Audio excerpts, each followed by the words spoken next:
রাসূল সাল্লাল্লাহু আলাইহি ওয়াসাল্লামের কাছে এসে যদি কেউ বলতে, রাসূলুল্লাহ আমি খুব অসুস্থ, রাসূল সাল্লাল্লাহু আলাইহি ওয়াসাল্লাম বলতেন, লা বাসা আলাইকা তাহুরুন ইনশাআল্লাহ।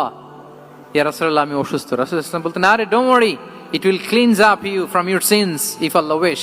ইনশাআল্লাহ এতে তোমার যে গুনাহ টুনা আছে, পাপ আছে, এই পাপগুলোকে আল্লাহ তাআলা এই অসুস্থতা দিয়ে মোচন করে দিচ্ছেন। পড়েন সুবহানাল্লাহ।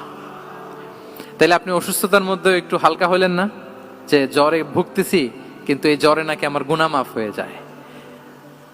পেটের ব্যথায় আক্রান্ত, মাথা ব্যথায় আক্রান্ত, কিন্তু এটাতে নাকি আল্লাহ আমার পাপ মোচন করে দেয়, তাহলে একটু ভাল লাগবে না?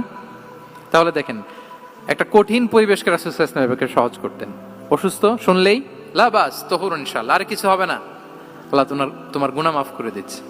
অসুস্থ ব্যক্তি দেখলেই মাথায় হাত দিয়ে দোয়া করতেন, আল্লাহুম্মা রাব্বান নাস আযহিবিল বাস ইশফি আনতাশ শাফি লা শিফাআ ইল্লা শিফাউক শিফাআন লা ইউগাদিরু সাকামা।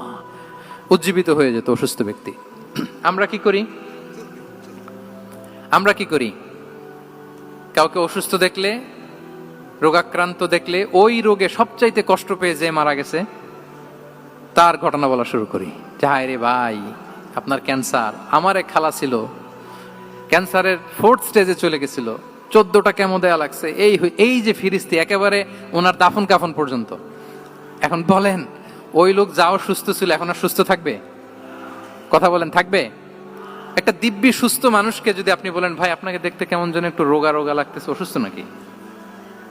এরপরে প্ল্যান করে ধরেন আপনি বললেন, উনি আবার ওদিকে যাওয়ার পরে আরেকজনকে প্ল্যান করে বলতে বললেন, বললো ভাই ব্যাপার কি, চেহারাটা কেমন শুকনা শুকনা। এরকম 5 জন বলার পরে ওই বিকেলে কাঁথা গায়ে দিয়ে শুয়ে ফেলবে বিছানায়, তো আপনি অসুস্থ এমনি বানাই ফেলছেন। কিন্তু রাসূলুল্লাহ সাল্লাল্লাহু আলাইহি ওয়া আলিহি ওয়াসাল্লাম উনি বলতেন, লা বাস আলাইক তাহুরুন ইনশাআল্লাহ, আরে সুস্থ হয়ে যাবা। এজন্য দেখতে গেলে আপনি উৎসাহিত করবেন, বলবেন আরে ভাই আপনারা তো খুব সুস্থ লাগতেছে। কে বলছে আপনি অসুস্থ? অসুস্থতার কোনো ছোঁয়াই তো আপনার মধ্যে নাই। হ্যাঁ, you are looking very fine, চমৎকার লাগতেছে আপনার, কে বলছে? তো ভালো হয়ে যাচ্ছেন। এটা বললে উনি আশা পায়। আর আপনি যদি ওই রোগে সবচেয়ে কষ্ট পেয়ে যে মারা গেল, এই ঘটনা যদি ওনারে শোনান, উনি বাঁচবে বলেন? তাহলে আমরা মানুষকে উৎসাহিত করব, অপটিমিস্টিক হব, প্যাসিমিস্টিক হব না।